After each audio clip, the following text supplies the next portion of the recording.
Bonsoir,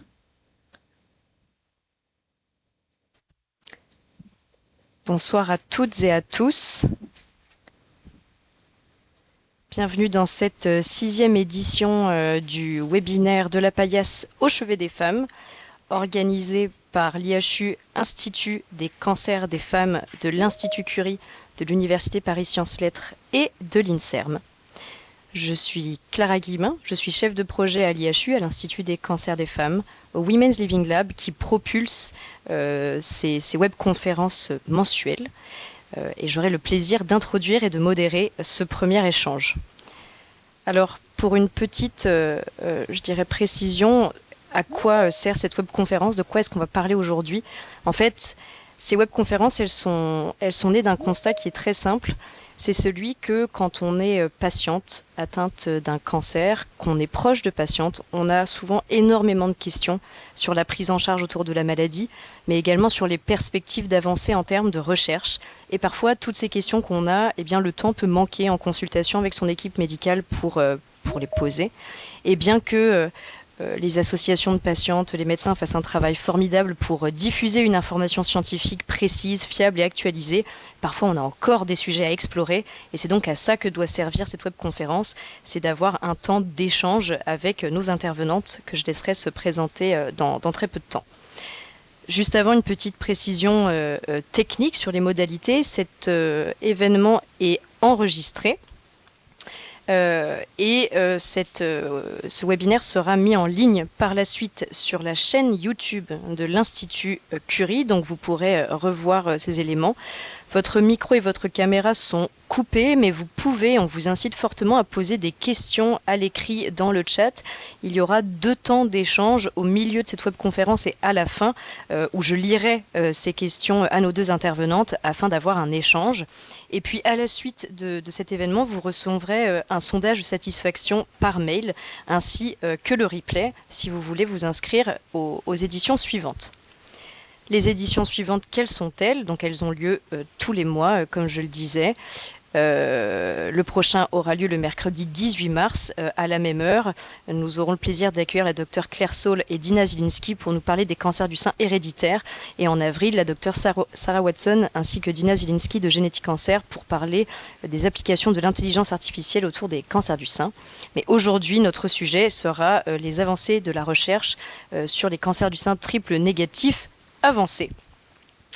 Et pour finir, tous les replays précédents sont disponibles en ligne sur YouTube. Donc vous pouvez flasher le code QR qui s'affiche à votre écran si vous voulez directement les rejoindre.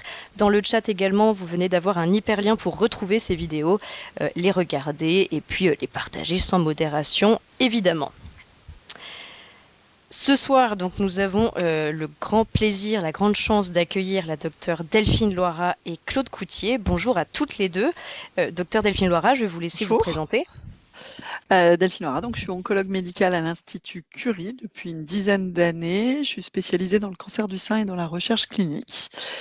Et voilà, et j'ai le plaisir aussi d'introduire donc Claude Coutier qui va se présenter, présidente de la Oui, collectif Triplette Rose. oui, bonjour à tous et merci beaucoup de nous laisser l'opportunité de nous exprimer aussi et de faire ce genre de d'informations. Donc oui, je suis Claude Coutier, j'ai eu un cancer du sein triple négatif en 2018, suivi à l'Institut Curie et je suis devenue la présidente du collectif Triplette Rose à sa création fin 2021, qui œuvre pour améliorer la prise en charge des femmes atteintes d'un cancer du sein triple négatif. Donc une toute jeune association nationale qui a 3 objectifs majeurs. Le premier, c'est de sensibiliser à ce cancer du sein si particulier pour sensibiliser le grand public et les instances décisionnelles en santé. Le cœur, mais vraiment le cœur et la raison d'être de notre association, c'est l'accès aux traitements novateurs sans délai et particulièrement quand on est en situation métastatique. Et pour que tout soit possible, il y a un fil rouge, c'est le soutien à la recherche parce que tout ça doit avancer et un jour, on guérira de ce cancer du sein en situation métastatique, quelle que soit la situation. Donc, en quelques mots, finalement, notre mobilisation, c'est faire avancer la recherche contre le cancer du sein triple négatif et militer pour le droit d'en bénéficier. Chaque jour, au sein du collectif, on agit pour guérir. Voilà. En quelques mots, on est une bande de super nanas et de deux super mecs qui nous ont rejoints récemment, qui se mobilisent au quotidien pour soutenir les actions de notre association un petit peu partout en France. Voilà. Et puis, si on revient sur nos principales actions depuis la création, on est né sur un plaidoyer pour faire venir en France une molécule qui existait uniquement aux États-Unis, le sacituzumab govitecan, et qui aujourd'hui un traitement phare quand on est en situation métastatique. On œuvre pour l'accès aux essais cliniques via une mise à disposition de cette information sur la plateforme Clinéo, une start-up avec qui on travaille. On a ensuite réalisé avec des scientifiques, avec mon réseau cancer du sein, une brochure pour comprendre le cancer du sein triple négatif et sa prise en charge. La version 2026 est en cours de rédaction. Je vous parlerai tout à l'heure du prix Triplette Rose. C'est vraiment un moteur hein, pour dynamiser la recherche contre le cancer du sein triple négatif. Et toujours dans cet esprit de recherche, on a également créé une étude avec le Centre Léon Bérard pour évaluer la qualité de vie des femmes sous sacituzumab govitecan au long cours. Il y a encore des inclusions, cherchez, renseignez-vous. Et puis ce qu'on veut par-dessus tout, c'est le droit d'essayer une molécule innovante qui nous soit adaptée de façon personnalisée et encadrée lorsqu'on se rapproche des impasses thérapeutiques. Voilà, en quelques mots. Dans nos axes de travail, on sensibilise au cancer du sein triple négatif via des webinaires, via un événement phare qui est le Challenge Triplette Rose, et surtout on collecte des fonds pour soutenir la recherche. Et on est très fiers d'annoncer qu'en très peu de temps d'existence, on a déjà reversé plus de 600 000 euros à la recherche. Comment on collecte ces fonds? Eh bien, le support le plus dynamique pour nous, c'est le Challenge Triplette Rose. Ça démarre la semaine prochaine. Alors, moi, je vous invite à vous inscrire et à participer. Comme ça, vous vous mettez en jambes, vous faites le Challenge Triplette Rose et hop, après, vous enchaînez sur une jonquille pour Curie. Donc, un bel élan de solidarité, un bel élan sportif pendant tout le mois de mars. Rejoignez-nous. Merci beaucoup Claude, merci beaucoup pour cette présentation du collectif Triplette Rose que vous pouvez retrouver sur les réseaux, sur le site internet. Et puis dont on redira un petit mot sur le prix à la fin de cette webconférence avec une très belle vidéo qui, je pense, va vous apporter aussi beaucoup d'espoir. Ce soir, donc vous l'aurez compris, on va parler des avancées récentes dans les traitements, les perspectives de recherche sur le cancer du sein triple négatif avancé. Un point habituel que je fais qui est un petit peu sur le cadrage. Vraiment le cadrage de ce dont on va parler ce soir et ce dont on ne va pas parler ce soir. L'objectif, on l'a dit, c'est vraiment d'avoir un espace de dialogue, de diffuser de l'information scientifique récente, fiable et validée. Bien sûr, il y a des choix qu'il faut faire. On va présenter un certain nombre d'études en deuxième partie. Il y en a d'autres, mais il faut faire des choix dans le temps d'1 heure et demie.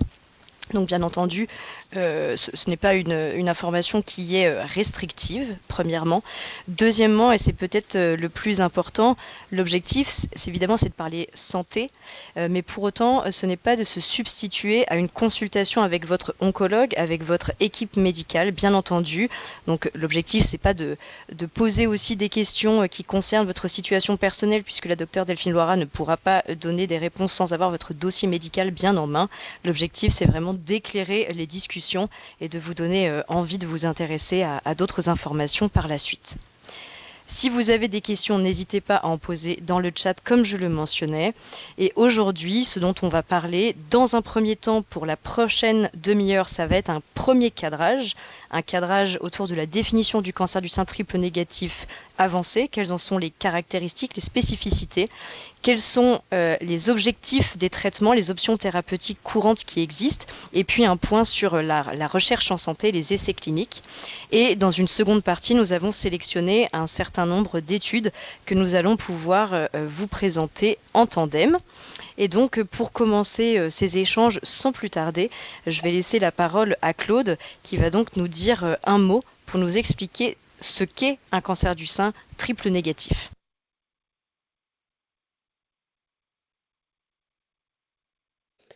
Alors, une des premières choses qu'on apprend quand on sait qu'on a un cancer du sein triple négatif, c'est qu'il existe plusieurs cancers du sein. Or, ça, on ne le sait pas. Et celui-ci est particulièrement mal connu, agressif, et puis il concerne des jeunes femmes. Donc, si tu peux avancer. Merci, Clara. Chaque année, plus de 61 000 nouveaux cas de cancer du sein sont détectés et on connaît surtout celui qui a des récepteurs aux hormones. Et on entend aussi pas mal parler de celui qui s'appelle HER2, c'est 85% des cancers du sein. Mais pour expliquer à vos proches, vous pouvez tout simplement dire que lorsqu'il n'y a pas de récepteur aux œstrogènes, lorsqu'il n'y a pas de récepteur à la progestérone, ces cancers hormonodépendants, ou qu'il n'y a pas cette protéine HER2 à la surface des cellules, ça fait 3 fois non et on a un cancer du sein dit triple négatif. Et or, malheureusement, ces trois éléments sont des cibles thérapeutiques dont est dépourvu le cancer du sein triple négatif. C'est 15% des cancers du sein quand même, donc 9 000 nouvelles femmes par an sont en France apprennent cette maladie. 40% d'entre elles, je pense que tu peux avancer s'il te plaît, Clara. 40% d'entre elles ont moins de 40 ans, donc il faut aussi bousculer les idées reçues à ce sujet-là. Mais autre bonne nouvelle quand même, c'est que dans la majorité des cas, on guérit d'un cancer du sein triple négatif lorsqu'il est pris au stade localisé. Aujourd'hui, les chiffres sont encore plus supérieurs sur le taux de survie à 5 ans. Donc, c'est un message aussi d'espoir qui est là, parce que la science a avancé dernièrement. Mais ce dont on va parler aujourd'hui, c'est la situation métastatique, où là, effectivement, la situation reste critique et il faut booster la recherche. Alors justement, Delphine, pour avancer au cœur du sujet, est-ce que tu peux nous expliquer un peu plus précisément ce que ça veut dire d'être en situation métastatique, s'il te plaît? Alors, si on peut avoir la diapositive suivante. Donc, merci à toi, Claude. Juste pour vous remercier, les associations, d'être très présents. Depuis les dernières années, on a l'habitude maintenant de travailler avec les associations de patients et ça a vraiment changé probablement nos liens avec une proximité importante et notamment la présence de patientes, notamment ce qu'on dit partenaires ou expertes dans la création de parcours de soins, dans la création d'essais cliniques. Et voilà, l'idée c'est de travailler ensemble et d'écouter les besoins des uns et des autres. Juste pour revenir, la maladie métastatique, si on prend du grec ancien, globalement métastase, c'est composé à la fois du mot méta qui veut dire au-delà et stasis qui est la position. Donc finalement, c'est une cellule qui est au-delà de sa position initiale. Donc comme vous le savez, les cellules cancéreuses se développent dans un organe. Pour le cancer du sein, ça se développe au niveau du sein. Mais les cellules tumorales, à un moment, peuvent acquérir la capacité de se détacher de la tumeur, de migrer dans une autre partie du corps, pardon, notamment en ayant la capacité de rentrer dans des vaisseaux puis d'en sortir. C'est de faire énormément d'efforts pour une cellule, d'être capable de se décrocher d'autres cellules, de passer la barrière des vaisseaux, de rentrer dans la circulation et d'en sortir. Donc globalement, il faut que la cellule tumorale acquiert des capacités, des sortes de super pouvoirs qu'on aimerait qu'elle n'ait pas. Et donc, quand elle va sortir des vaisseaux sanguins ou de la lymphe, elle va se déposer dans un organe qui un autre organe que le sein et va développer une métastase dans un organe. Donc là, c'est ce qu'est la métastase. Diapositive suivante.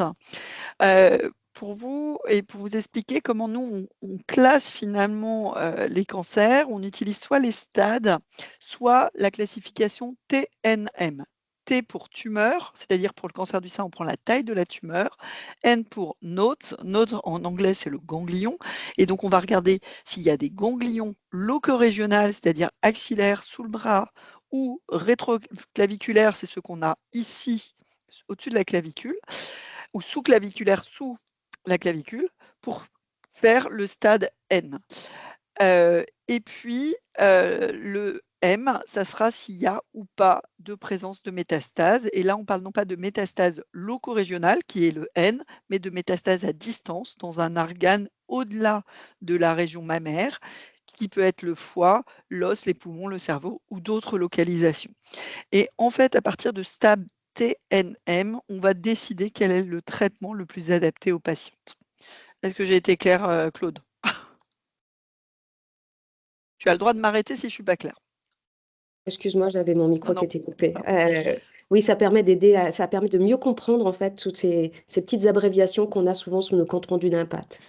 Et puis surtout, parfois, on parle de métastase ganglionnaire. Ça ne veut pas dire qu'on a au stade métastatique. Le métastase ganglionnaire axillaire, hein, c'est ce qu'on appelle l'envahissement locorégional. On n'est pas dans un stade métastatique quand c'est les ganglions qui sont près de la glande mammaire. Donc, diapositive suivante. Après, on peut parler d'autres choses au stade avancé. On va parler parfois de cancer d'emblée métastatique ou de façon synonyme de de novo métastatique, ou encore, un petit peu plus scientifique, on parle de métastase synchrone. Tout ça, ça veut dire exactement la même chose. Ça veut dire qu'au moment où on détecte le cancer du sein, on détecte par une imagerie, un scanner, un PET scanner des métastases. Ça veut dire qu'au moment de la détection du cancer du sein, il y a déjà présence de métastases. Pour le cancer du sein triple négatif, ça représente à peu près un tiers des patientes. Pour les autres patientes, les 70% qui vont rester, on parle de rechute ou de récidive. Ça veut dire qu'il y a eu un traitement à un temps donné du cancer du sein localisé, puis une période de rémission, et les métastases apparaissent secondairement.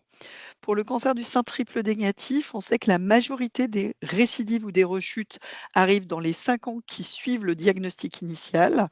Et on parle de rechute précoce quand on est à moins de 6 mois ou moins de 12 mois de la fin des traitements pour le cancer du sein localisé, et de rechute dites tardives, même si elles ne sont pas très tardives, au-delà d'1 an. Et ça va aussi nous guider pour comment traiter les patientes. Diapositive suivante. Les localisations des métastases sont multiples. Là, sur ce schéma-là, on dit à peu près où on peut retrouver les métastases. Et pour les cancers du sein triple négatif, on retrouve plus souvent des métastases dites viscérales, c'est-à-dire dans le foie, dans les poumons et également au niveau cérébral. C'est les sites préférentiels, mais on peut retrouver également dans l'os, dans des ganglions éloignés, dans la peau, etc. Et là, vous avez la figuration d'imagerie, hein. Je ne sais pas si on peut revenir en avant. Alors, j'ai pas la souris, je crois que je la partage pas, mais vous voyez en haut à gauche, c'est un scanner avec un foie et on voit des métastases. C'est la partie plus foncée sur le foie. En bas, on a une coupe des poumons et on voit une boule blanche dans le poumon qui est une métastase pulmonaire. Merci pour la, pour la petite souris. Et puis à côté, c'est une IRM du rachis, une IRM de la colonne vertébrale où on peut voir des métastases. Là, vous voyez, il y a 3 vertèbres qui sont très remaniées, très abîmées. Et donc là, c'est le siège d'une métastase. Diapositive suivante. Comment on va prendre en charge ces patientes avec une maladie triple négative métastatique? Et on va parfois prendre en compte différentes choses. Et ça, j'ai essayé de vous l'expliquer. Il y a la charge tumorale. La charge tumorale, finalement, c'est le volume total qu'occupent les métastases. C'est globalement, si on arrivait à additionner le volume des métastases, on pourrait dire qu'il y a des patientes qui ont plus de métastases que d'autres, avec une maladie plus invasive que d'autres.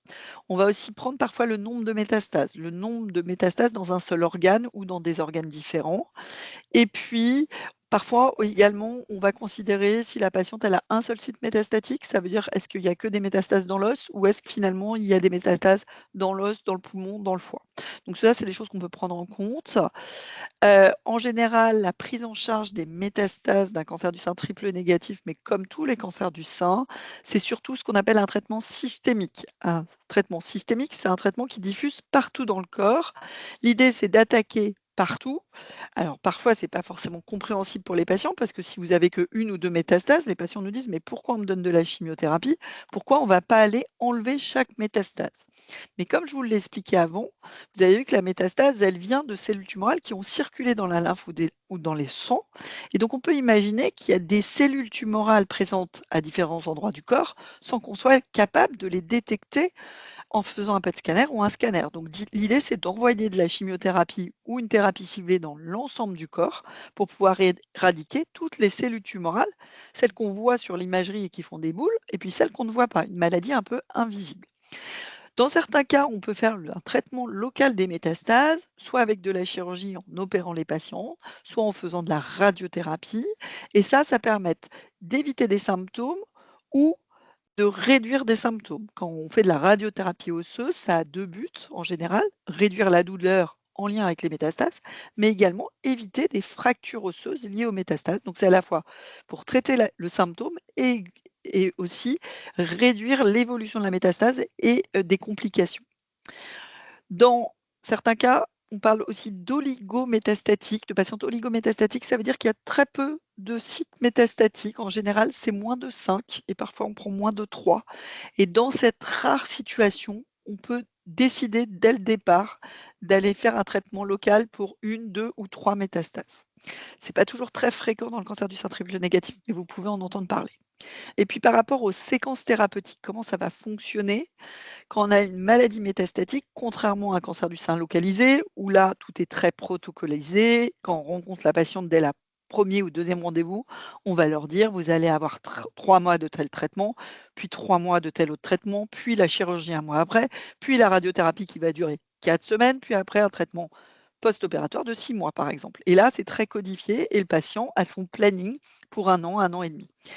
Pour les cancers du sein métastatiques, on est dans une situation très différente. En fait, l'idée, c'est sans cesse, on va s'adapter à la fois à la tolérance du traitement et à l'efficacité du traitement sur les métastases. D'une façon assez fréquente, le schéma qui est présenté en haut, le premier, c'est qu'on va faire une première ligne de traitement. Tant qu'il est efficace, on continue. Et si la maladie progresse, c'est-à-dire si les tumeurs augmentent, progresse, parfois, il faut bien expliquer, c'est une augmentation de taille des métastases, ou l'apparition de nouvelles métastases, et on va changer de traitement, on va faire une deuxième ligne de traitement, et ainsi de suite. Ça, c'est la Est-ce situation que, la plus fréquente. est-ce que, s'il te plaît, Delphine, tu peux bien réexpliquer ce que ça veut dire ligne de traitement? C'est peut-être pas toujours très Alors, clair. une ligne de traitement, c'est un traitement, c'est une chimiothérapie, par exemple, ou une association de chimiothérapie, ou une association de plusieurs molécules qu'on va faire à différents cycles. Et ça, et quand on va changer de traitement, de molécule, on va parler d'une deuxième ligne. Est-ce que c'est clair comme Merci. ça? Oui, merci Delphine. Puis il y a d'autres situations où parfois on va faire une première ligne de traitement, puis cette ligne de traitement, à un moment, va être limitée. Soit parce qu'on n'a pas le droit de donner au-delà d'une certaine dose de molécules. C'est le cas pour les anthracyclines, pour les patientes qui ont eu de l'AC ou de l'EC ou de l'adriamycine, les péribicines. On sait que c'est toxique à partir d'une certaine dose. Et donc, à un moment, on ne peut plus donner le traitement.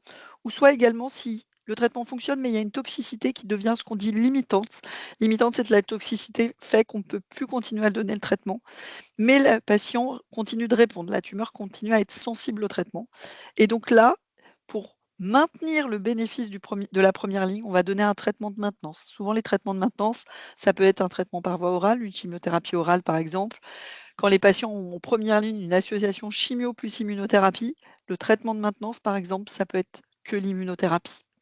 Et puis dans d'autres cas, des cas beaucoup plus rares, mais qui existent, on peut commencer une première ligne qui va durer longtemps. Et quand je parle de longtemps, c'est plusieurs mois, voire plusieurs années. Et puis la maladie ne bouge pas. Elle a parfois complètement disparu sur les imageries. Et dans certains cas, qui sont très rares, mais c'est notre but aux oncologues, c'est d'un jour pouvoir dire aux patients, on pense que là, on est en sécurité pour arrêter le traitement et vous surveiller, mais on estime que vous êtes probablement en rémission et on va vous surveiller. C'est des situations extrêmement rares, mais qui sont pleines d'espoir. Et c'est vraiment notre but d'avoir des traitements qui permettent d'arriver à ce schéma-là pour la majorité des patients de triple négatif. Non, c'est vraiment une révolution, ça, Delphine, dans la prise en charge du cancer du sein triple négatif métastatique. Il y a quelques années, on était loin de toucher cette hypothèse-là. Donc, c'est vraiment très porteur d'espoir et on espère que de nouveaux traitements vont arriver pour que ça devienne une majorité des cas. Mais en attendant, est-ce que tu peux peut-être un peu plus nous expliquer les objectifs de ces lignes de traitement en situation métastatique, s'il te plaît? Tout à fait. Donc, diapositive suivante. Si on a des objectifs, et ce qui est important, c'est qu'il faut les objectifs, on les partage. C'est-à-dire que c'est une alliance qu'on va faire entre le soignant, l'oncologue et le patient. Et je crois que c'est important à un moment de dire, mais quel est notre objectif en tant que médecin? Et il faut que ce soit des objectifs partagés avec les patientes. Premier objectif, c'est soit stopper, soit ralentir l'évolution du cancer métastatique. Ça, c'est vraiment notre premier objectif. C'est de contrôler les symptômes, parce que finalement, avoir une petite boule dans le poumon, petite métastase dans le poumon, petite métastase dans le foie, les patients, ils ne ressentent rien. Ils n'ont pas de fatigue, ils ont peu de symptômes ou pas du tout de symptômes. Et finalement, parfois, c'est les traitements qui vont donner les symptômes de toxicité. Donc, c'est vraiment faire comprendre aux patients que le but, c'est que si on ne fait pas ces traitements-là, les métastases vont grossir et vont donner des symptômes. Quand il y a des métastases qui grossissent dans le foie commence à moins bien fonctionner. Quand c'est au niveau des poumons, il y a un risque à un moment au niveau des fonctions respiratoires, par exemple. Et donc, l'important, c'est de contrôler ou d'éviter l'apparition des symptômes en lien au cancer. Il faut également minimiser les toxicités. Il faut essayer de donner des traitements qui ne sont pas trop toxiques si les patients sont sous chimiothérapie sur le long terme, comme vous avez vu. ils vont être plusieurs mois, plusieurs années sous chimiothérapie souvent, ou thérapie ciblée. Il faut que les patients aient une qualité de vie correcte et pas trop de toxicité. Et donc là, il faut faire une balance bénéfice-risque sur la dose des traitements et souvent discuter qu'est-ce qui est tolérable ou pas pour le patient en termes de toxicité par rapport aux bénéfices attendus des traitements. Est-ce que ça te convient comme proposition d'alliance entre les soignants et les patients? Oui, et puis je pense qu'on va continuer de discuter de ça sur l'étape d'après, Delphine, si tu veux bien. Alors, comment on, on traite les cancers du sein triple négatif? Alors ça, c'est une diapositive plus globale pour l'ensemble des cancers du sein, mais là, il y a l'hormonothérapie, donc on n'en parlera pas aujourd'hui, mais globalement, on a plusieurs armes, hein. Moi, je parle d'arsenal thérapeutique quand je discute avec mes patientes, même si c'est un terme un peu guerrier, mais bon, pourquoi pas. On pourrait parler de bouquet thérapeutique, mais c'est un peu trop doux pour traiter des méchantes cellules cancéreuses, hein, entre guillemets. On veut les détruire, donc on utilise des armes et on a plusieurs armes à notre disposition. Et ces armes, on va en discuter en RCP. RCP, c'est la réunion de concertation pluridisciplinaire. Pour moi, la RCP, d'habitude, c'est en parallèle, hein, c'est en ce moment, c'est 16h, 18h30 le mercredi soir, où on discute des dossiers avec mes collègues. Il y a les chirurgiens, il y a des radiothérapeutes, il y a des oncologues médicaux. On a souvent aussi des radiologues, des anapathes, des médecins nucléaires. On est tous autour d'une table, on discute des dossiers. Et l'idée, c'est de proposer le traitement le plus approprié. Le plus approprié, notamment en suivant à la fois les caractéristiques de la patiente, également en suivant les recommandations nationales ou internationales qui nous disent comment faire, hein. On ne fait pas les choses, on ne tire pas de notre chapeau le traitement, hein. Il y a des preuves médicales et scientifiques sur quel est le meilleur traitement à donner aux patients, et puis par rapport à la biologie également de la tumeur. Et puis après, on va revoir le patient, souvent on l'a déjà vu, il y a la RCP, puis on le revoit et on lui explique la décision de la RCP. C'est ce qu'on appelle une décision partagée. On explique toujours quel est notre but en faisant ces traitements. On va expliquer quel traitement on va faire, quelles sont les modalités, le nombre d'injections, la fréquence des injections, les effets secondaires. Puis aussi, on peut parler d'alternatives thérapeutiques. Parfois, dans certaines situations, on n'a pas forcément, nous, choisi qu'est-ce qui était le meilleur pour le patient. Nous, ça nous arrive de dire, bah, il y a tel traitement ou tel autre. Et finalement, c'est à la fois l'oncologue qui connaît bien le patient et aussi au patient de donner son avis. Alors, il y a des patients qui aiment bien ce côté prendre pour lui la décision. Puis il y a des patients qui se remettent un peu à nous et qui nous disent, moi, je ne veux pas décider, je ne veux pas faire le choix, et faites ce que vous pensez être le mieux pour moi. Mais c'est vrai que parfois, il y a vraiment cette possibilité de discuter avec le patient quand il y a plusieurs options thérapeutiques, et également quand il y a un patient qui refuse certaines contraintes, certains effets secondaires. Je pense que c'est très important de dire, le meilleur traitement, c'est celui-là, mais si vous ne voulez pas tel effet secondaire, vous n'acceptez pas certaines contraintes, il y a d'autres possibilités. Ça, c'est important d'être honnête dans la discussion, mais c'est aussi honnête dans notre discussion de dire, il y a peut-être une perte de chance de ne pas prendre le meilleur traitement. Et ça, c'est faut oser dire au médecin, mais est-ce qu'il n'y a pas d'autre option? Et quel est le bénéfice et le risque de l'autre option? Donc ça, c'est là. Voilà, c'est globalement comment on va mettre en place. Et puis donc je vous rappelle, le principal pour nous, oncologues, c'est évidemment, hein, de proposer une prise en charge qui s'adapte à nos recommandations. Donc on suit les recommandations européennes de l'ESMO, mais globalement c'est à peu près les mêmes qu'aux États-Unis, tout en prenant en compte à quelles molécules on a accès en France. Et puis on va sans cesse s'adapter à la fois à la tolérance des traitements. Donc si le patient a une toxicité, on peut réduire la dose, on peut modifier les schémas d'administration et parfois changer de molécule s'il y a trop de toxicité.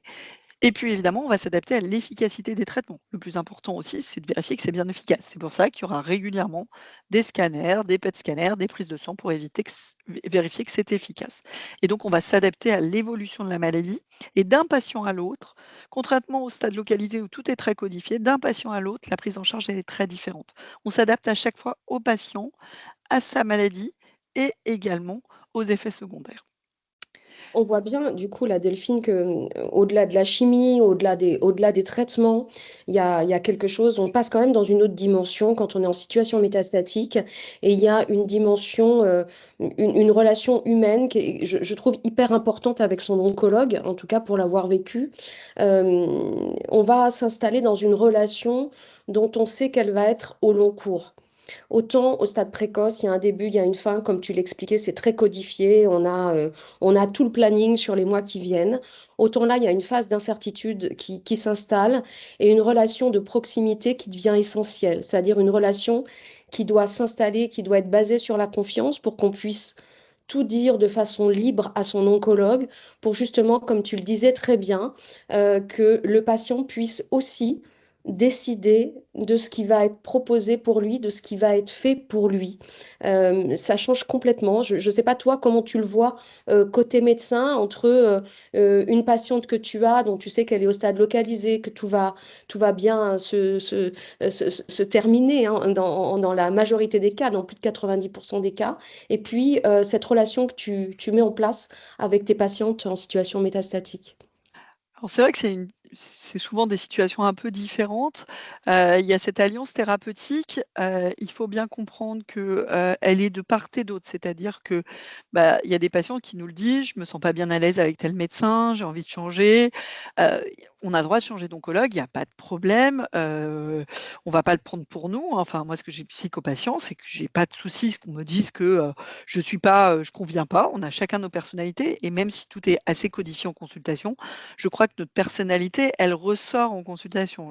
Voilà. Alors nous, on a la chance de travailler avec Curie. On est de nombreux oncologues qui s'occupent de cancer du sein, donc il y a différentes personnalités et finalement, les patients peuvent trouver finalement le médecin qui leur convienne. Et nous aussi, finalement, alors ça, par contre, c'est très différent parce que nous, on se doit de traiter tous les patients, d'avoir le même rapport avec chaque patient. Mais c'est vrai qu'on a des patients avec qui tout est beaucoup plus simple, plus fluide et je pense qu'il faut être très honnête dans notre relation, quand on sent que ça passe pas, mais de part et d'autre, il faut se le dire. Moi, ça m'est déjà arrivé de proposer à un patient en lui disant: «Moi, je veux bien vous garder, il y a pas de problème, mais je vous sens pas à l'aise avec moi».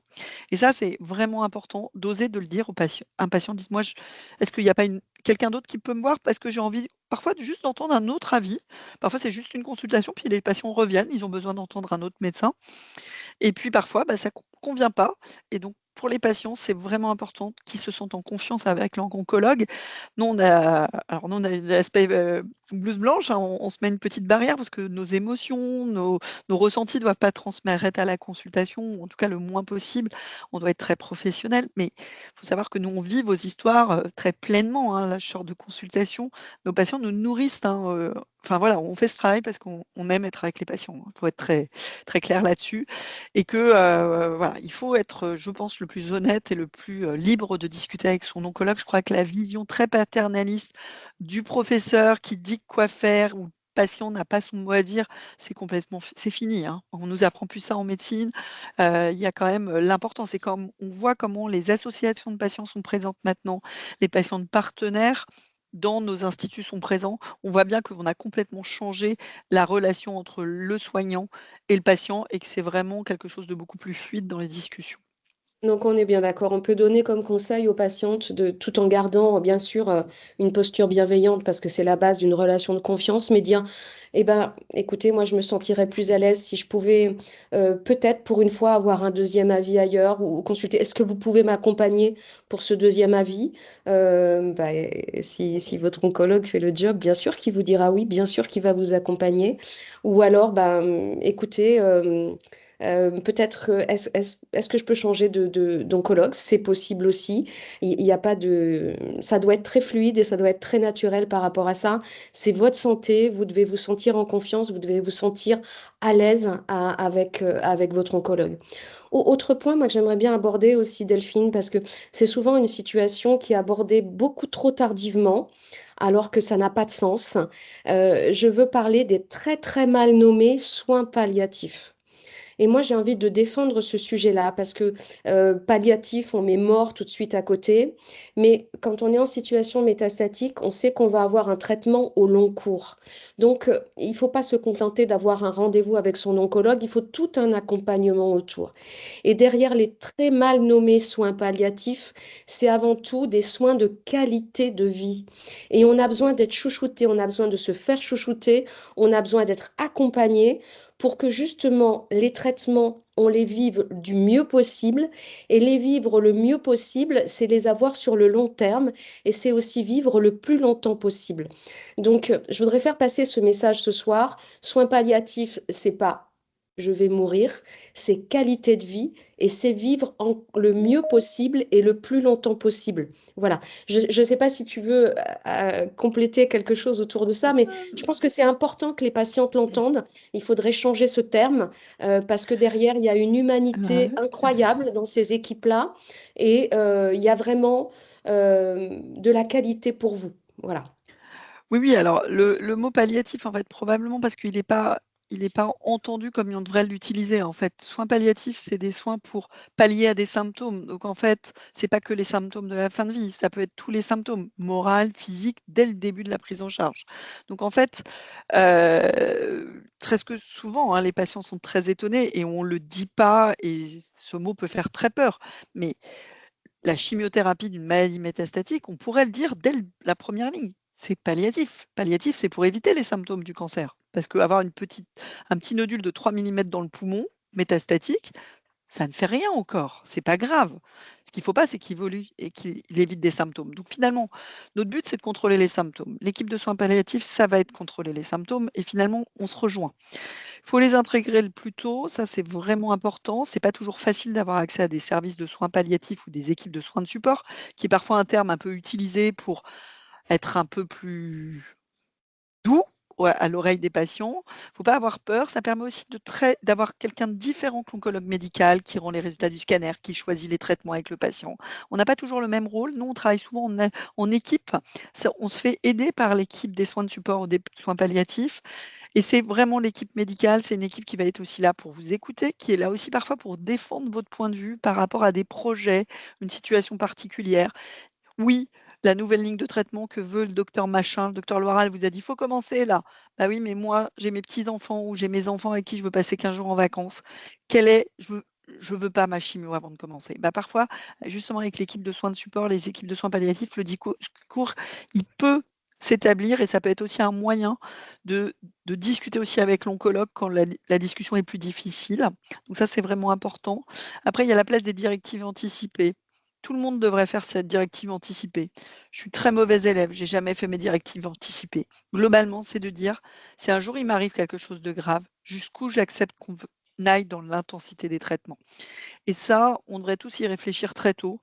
Et également savoir qui va décider pour nous si on n'est pas capable de décider, si on se retrouve dans une situation d'inconscience où on ne peut pas décider, qui va décider de prendre des choses médicales. Et ça, je crois qu'en France, on n'est pas très très bon pour anticiper. Mais ça, c'est important également d'aborder ça avec l'équipe de soins.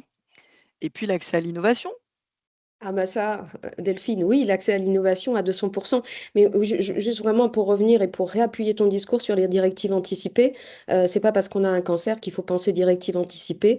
Toutes les personnes en bonne santé devraient penser directives anticipées dès aujourd'hui, hein. On est bien d'accord là-dessus. Ah Voilà, donc, ben voilà, hein. moi je me dis Ah, qu'il faut que donc, je les fasse. allez-y. Il faut qu'on les remplisse. Et Faut les puis, bien remplir. sûr, on est ici aussi pour parler d'accès à l'innovation, puisque tu l'as expliqué, Delphine, tout à l'heure. Aujourd'hui, grâce à l'innovation, et grâce aux innovations récentes, dans des très, très, très, très rares cas, on parle de guérison, même en situation métastatique. Et ça, c'est l'accès à l'innovation. C'est la porte d'accès à encore plus de cas comme ceux-ci. Donc, l'accès à l'innovation, allez, allons-y. On va en parler un petit peu On plus, va en je parler. pense. Voilà. Moi, j'estime que j'ai énormément de chance d'être oncologue en 2025, d'être sortie de l'école de médecine en 2014. Voilà, j'ai eu une autre vie avant médecine, hein. C'est pas que je fais très vieille, mais j'ai eu une autre vie avant médecine. Et je me dis que c'est incroyable d'avoir une spécialité médicale où tous les ans, on a des nouvelles molécules et dont la prise en charge des cancers métastatiques notamment et le triple négatif s'est révolutionné depuis 7 ans. Quand j'ai commencé à avoir mes premiers patients, on n'avait quasiment pas d'options thérapeutiques, mis à part la chimiothérapie classique avec des essais cliniques qui ne fonctionnaient pas. Et ce qu'on voit depuis 6-7 ans a complètement changé la prise en charge. Vous savez qu'il y a l'immunothérapie, donc ce qui est capable de booster nos lymphocytes pour s'attaquer au cancer avec la chimiothérapie. C'est accessible pour à peu près 30% des patients de triple négatif métastatique. Et ça, c'est les patients qui va avoir des tumeurs qui expriment le récepteur à l'immunothérapie PDL1. Et puis, on a aussi les patientes qui ont des mutations génétiques, BRCA1, BRCA2 ou PALB2, et elles vont être éligibles à des thérapies ciblées qui ciblent ces mutations. C'est peu de patientes, c'est 10 à 15%, mais ça nous fait une thérapie ciblée pour ces patientes. Pour le reste des patients, pour le moment, et vous allez voir, les choses vont changer, on fait plutôt de la chimiothérapie en première intention. Et puis après, diapositive suivante. En deuxième intention, c'est-à-dire qu'on a un échec de cette première ligne de traitement. Vous vous rappelez, on fait une première ligne, si elle marche et bien tolérée, on continue, et si ça ne marche pas, on change, ou si c'est trop toxique. Et là, en deuxième ligne de traitement, on a également des nouvelles molécules. Soit on peut également donner des inhibiteurs de PAR pour les patientes mutées, si par exemple on n'avait pas eu tout de suite les résultats du test génétique. Et puis également, maintenant, on a ce qu'on appelle les ADC, les anticorps drogues conjugués.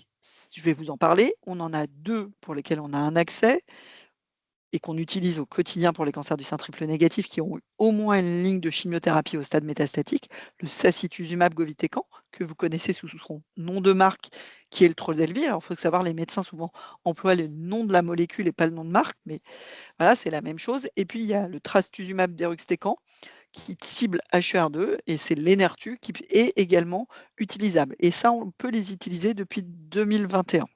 Et ça, on va peut-être faire un focus, s'arrêter.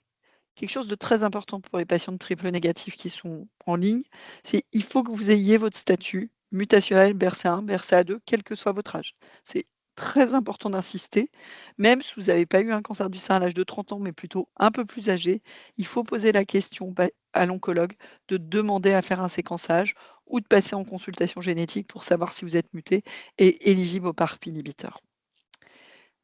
On va passer à la diapositive suivante. L'innovation thérapeutique, Claude, t'en parles? J'en parle?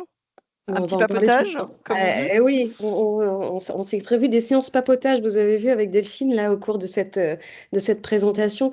On est toutes les deux vraiment persuadées que accéder à un essai clinique, c'est pas l'option de la dernière chance. C'est-à-dire que c'est une discussion que vous devez absolument avoir avec avec votre équipe de soins dès le début de la relation. C'est pas quand on se dit, oh là là, il n'y a plus de traitement pour moi, qu'il faut regarder si par hasard, il n'existerait pas un essai clinique. Ça, c'est vraiment le message.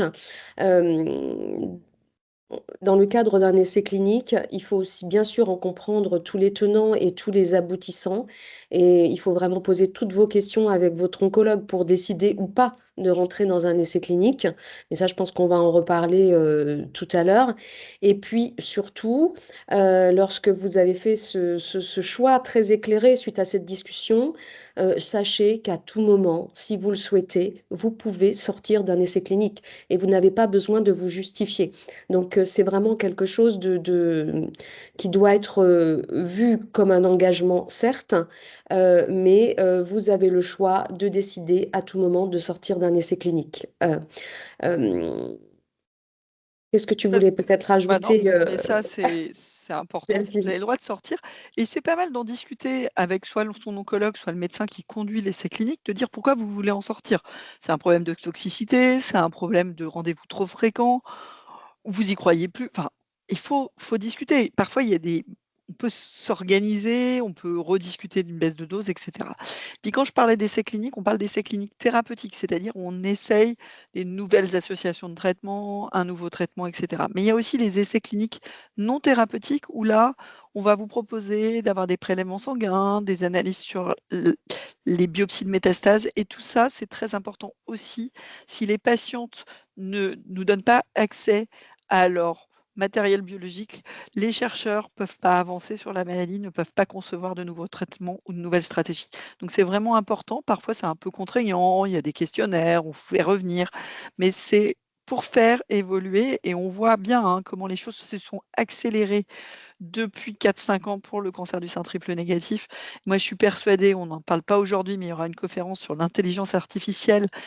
On va modifier notre façon de réfléchir parce qu'on va réfléchir beaucoup plus vite avec l'intelligence artificielle, et ça va nous aider à concevoir des nouvelles molécules, des nouvelles stratégies beaucoup plus vite et beaucoup plus adaptées à chaque patient. Donc ça, c'est important, et j'imagine que l'intelligence artificielle va arriver dans les essais cliniques très bientôt. Ok. Alors, par rapport à tout ce qu'on vient de vous présenter, je crois que je regarde notre timing, on est bien Clara, on est bien Clara. Juste on vient de vous présenter différentes choses, donc je ne sais pas si tu peux changer le slide, Clara. On vient de vous présenter différentes choses. Juste sachez que on a créé une brochure. C'est plus qu'une brochure puisque ça fait une cinquantaine de pages avec l'association Mon Réseau Cancer du Sein pour expliquer le cancer du sein et sa triple négatif et sa prise en charge. N'hésitez pas à aller sur notre site internet collectif Triplette Rose, le triple négatif, la brochure ou scanner le QR code. Vous retrouverez des informations que Delphine vous a présentées aujourd'hui et globalement plein d'autres informations sur le cancer du sein triple négatif. Et pour votre information, on est en train d'écrire avec Clara qui participe la version 2026 qui sera disponible avant la fin de l'année. Voilà. Merci beaucoup Claude, merci beaucoup Delphine pour cette première partie. On est tout à fait dans les temps, donc c'est vraiment parfait. Ce que je vous propose pour ces 10 prochaines minutes, avec Claude, on va peut-être s'alterner sur différentes questions, certaines qui iront autant pour Delphine que pour Claude. J'en ai noté déjà quelques-unes entre le chat et le question-réponse. Delphine, il y a eu plusieurs questions sur la première partie, sur la question des métastases. Peut-être en termes de vocabulaire, c'est pas mal de le repréciser. Déjà, pourquoi ne parle-t-on pas de métastase dans le cas d'atteinte ganglionnaire localisée? C'est une première question. La deuxième, est-ce que le traitement d'une récidive métastatique est le même lorsque le cancer a muté et donc il est devenu triple négatif alors qu'il était hormonodépendant au départ? Alors, c'est deux excellentes questions. Donc, on avait vu tout à l'heure le schéma où on parlait de métastases ganglionnaires localisées et de métastases à distance. En fait, les métastases ganglionnaires, on n'en parle pas parce qu'on sait qu'on est efficace si on les traite et qu'on fait un traitement loco-régional. Globalement, quand il y a des cellules tumorales dans les métastases, on peut proposer un curage ganglionnaire pour enlever la chaîne ganglionnaire ou une partie de la chaîne. Et puis, on va compléter par la radiothérapie. Et parfois, quand on ne peut pas irradier, enfin, on ne peut pas enlever les ganglions, notamment ceux qui sont dans la région susclaviculaire, on ne va pas toujours les chercher. On peut faire de la radiothérapie et il a été montré que la radiothérapie est aussi efficace que la chirurgie dans certains cas. Et donc, en fait, c'est des métastases loco-régionales et finalement, elles sont traitables avec un moyen de les anéantir comme une chirurgie de la masse mammaire. Et puis, alors, très bonne question sur ces cancers qui mutent. Alors, c'est pas tout à fait des mutations, c'est des cancers qui n'expriment plus les récepteurs hormonaux. On sait qu'il y a, peut-être me tromper, mais à peu près 20% des cancers du sein triple négatif métastatiques qui, au départ de la maladie localisée, étaient hormonodépendants. Et en fait, les métastases, c'est que des maladies triple négatives. Soit il y a eu la perte d'expression des récepteurs dans les cellules métastatiques. Je vous ai expliqué, les cellules, elles deviennent métastatiques parce qu'elles sont capables de se décrocher des autres cellules, de rentrer dans la circulation, d'en sortir et d'aller s'installer dans un autre organe. C'est un job énorme pour les cellules d'être capables de faire tout ça. Il faut atteindre des super pouvoirs et dans ces super pouvoirs, elle va peut-être perdre les récepteurs aux hormones. Puis il faut aussi voir, souvent j'explique ça à mes patientes, le cancer du sein, c'est finalement plein de cellules différentes et elles ne sont pas toutes pareilles. C'est ce qu'on appelle, c'est pas une maladie qui est clonale. Toutes les cellules ne se ressemblent pas forcément. Elles ont pu évoluer l'une par rapport à l'autre. Et moi, j'explique ça. Vous pouvez avoir une maladie localisée qui est comme un sac de billes. Si vous avez un sac de billes où vous avez une majorité de boules blanches et dedans vous avez 2-3 boules rouges, bah finalement de loin, votre sac de billes, il est blanc. Et ça, c'est une tumeur hormonopositive. Les billes blanches, c'est les RH+, les billes rouges, ça serait des cellules tumorales triple négatives. Et bah, quand la maladie devient métastatique, parfois c'est uniquement les cellules triple négatives, donc les billes rouges qui font les métastases. Et donc la métastase qui va se développer va être que triple négatif. Et donc ça sera rouge. C'est imagé, mais je ne sais pas si. Alors moi, j'utilise beaucoup d'images, mais globalement, on peut avoir une évolution parce qu'on va les métastases vont être issues de cellules sélectionnées. Et on les traite exactement pareil, on pense que c'est les mêmes traitements. Probablement, le pronostic est un petit peu différent sur ces métastases qui sont issues de cancer RH+, mais on n'a pas encore assez de données. Mais ça, c'est l'avenir qui va nous le dire. On sait qu'on va peut-être trouver un peu plus de mutations qu'on pourrait cibler avec des nouvelles molécules dans quelques années. Merci beaucoup Delphine pour ces réponses. Une autre question par rapport à cette même partie. On nous demande si on peut parler de maladie oligométastatique lorsque le cerveau est atteint. Alors oui, et sachant que pour, la prise en charge, des lésions cérébrales, des métastases cérébrales, très souvent on discute de radiothérapie qu'on dit stéréotactique et parfois on parle de CyberKnife parce que ça c'est plutôt le nom de la machine. Mais dans ces cas-là, on sait que la radiothérapie très localisée des métastases avec, ces techniques de radiothérapie sont aussi efficaces qu'une chirurgie des métastases et dans certains cas, quand il y a pas trop de lésions tumorales dans le cerveau et qu'elles sont accessibles à ces techniques-là, on va pouvoir détruire une à une les métastases cérébrales et ça sera finalement une maladie oligométastatique. On a aussi quelques questions, Delphine, sur quand le traitement ne fonctionne pas forcément, quand est-ce qu'il est nécessaire de rebiopsier? Est-ce que ça a du sens de refaire une biopsie de la tumeur? Alors, d'abord, normalement, si on fait bien les choses, on ne le fait pas toujours, mais normalement, les recommandations nous disent que quand on devient métastatique, il faut biopsier la métastase. Même parfois, quand on a une maladie avec des métastases synchrones, c'est-à-dire il y a le cancer dans le sein qui est en place, mais on découvre des métastases, c'est peut-être parfois intéressant d'avoir aussi d'être sûr que les métastases ont les mêmes caractéristiques que la tumeur initiale. Donc, normalement, au moment de la maladie métastatique, on devrait toujours biopsier des métastases.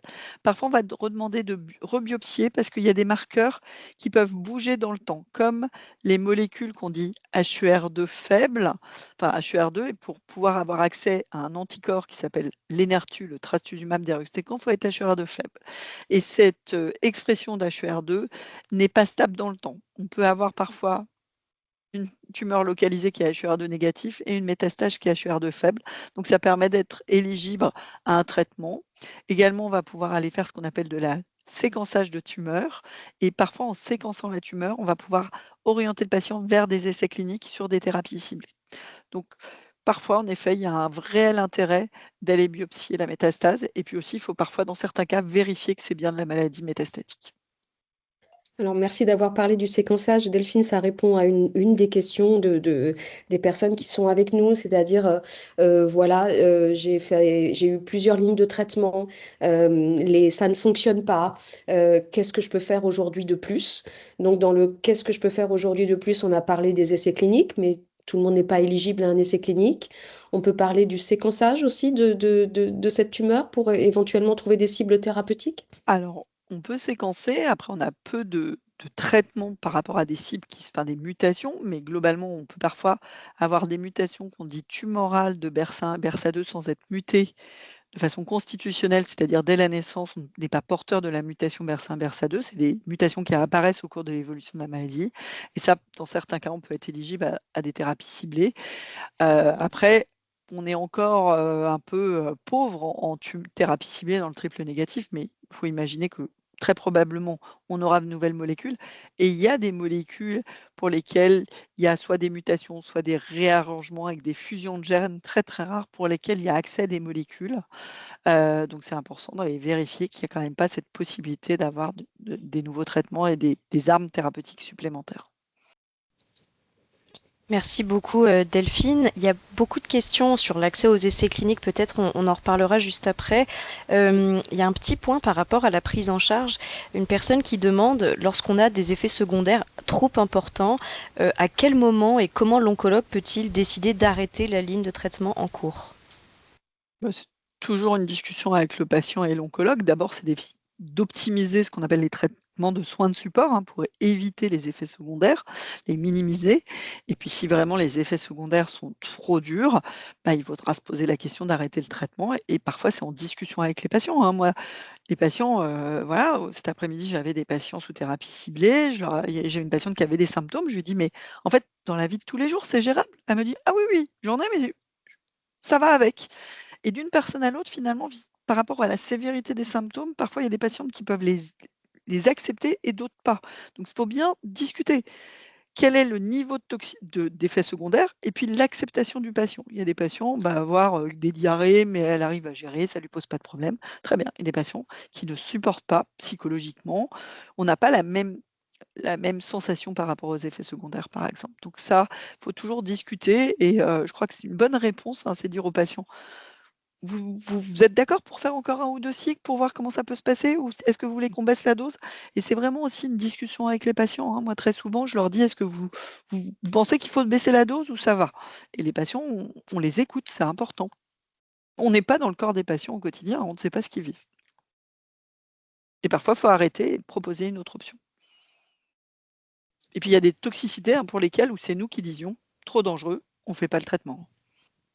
Et ça, même si le patient il veut, nous, on ne prend pas de risque. S'il y a des risques vitaux notamment, hein, on ne prendra pas de risque. Merci beaucoup Delphine. Et juste une dernière question là-dessus, et peut-être Claude, je te laisserai en poser plutôt sur l'accès aux essais cliniques. Si une maladie métastatique est maîtrisée et devient chronique, en général, combien de temps un traitement doit-il se continuer? Est-ce qu'on le sait? On ne sait pas. On ne sait pas et c'est uniquement l'avenir qui nous le dira en répétant des imageries. Et à l'heure actuelle, on n'a pas d'outils parce qu'on peut avoir une maladie très, très bien maîtrisée pendant plusieurs mois, voire parfois plusieurs années. Puis tout d'un coup, la maladie redémarre sans qu'on puisse savoir pourquoi. Donc c'est très dur de répondre aux patientes et on est conscient que l'incertitude peut être très difficile à vivre pour les patientes.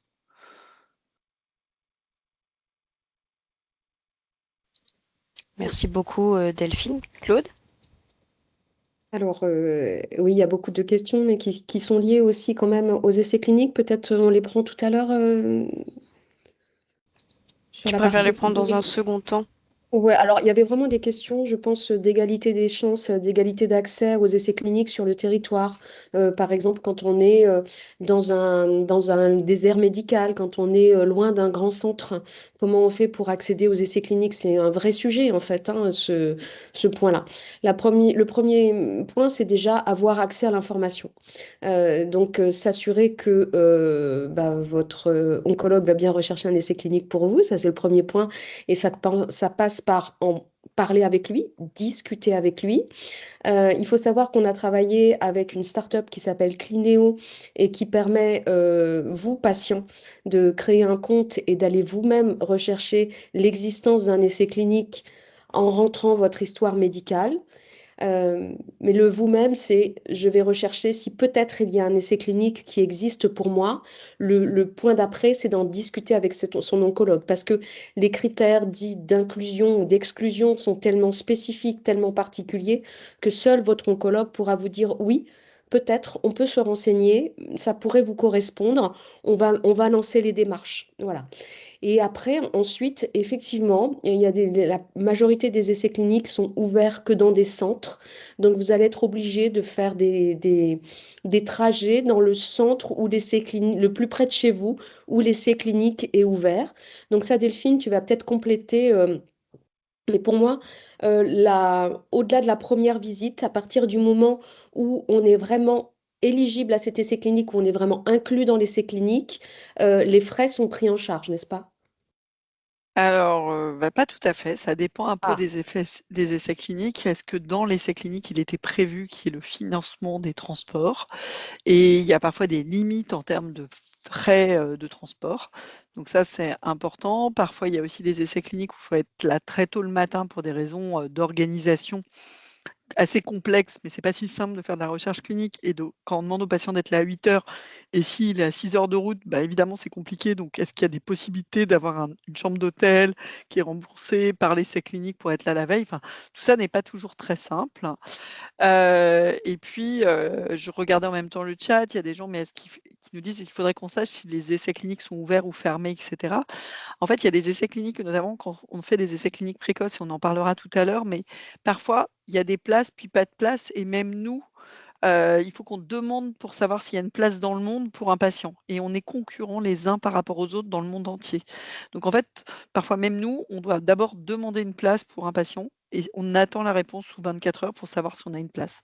Donc c'est pas toujours très simple. Parfois l'essai clinique, il est affiché sur un site, sur Clinéo, sur nos sites d'institut et les patients comprennent pas forcément pourquoi ils ne peuvent pas rentrer tout de suite. Parfois on sait que les places, elles vont se libérer 2-3 semaines plus tard ou un peu plus tard. Donc ça peut être frustrant.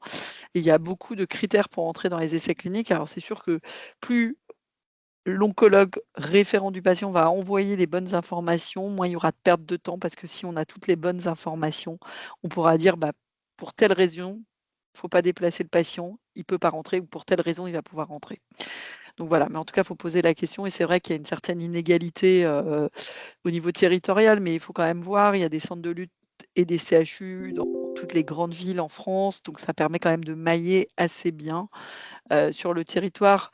La France n'est pas un très grand pays, on se connaît quasiment tous les uns les autres et on s'envoie des mails assez régulièrement ou des coups de fil en disant j'ai une patiente qui est venue me voir à Paris, mais en fait elle habite. C'est du vécu, hein, c'était cet après-midi. La patiente vient me voir à Paris, elle habite à côté de Bordeaux.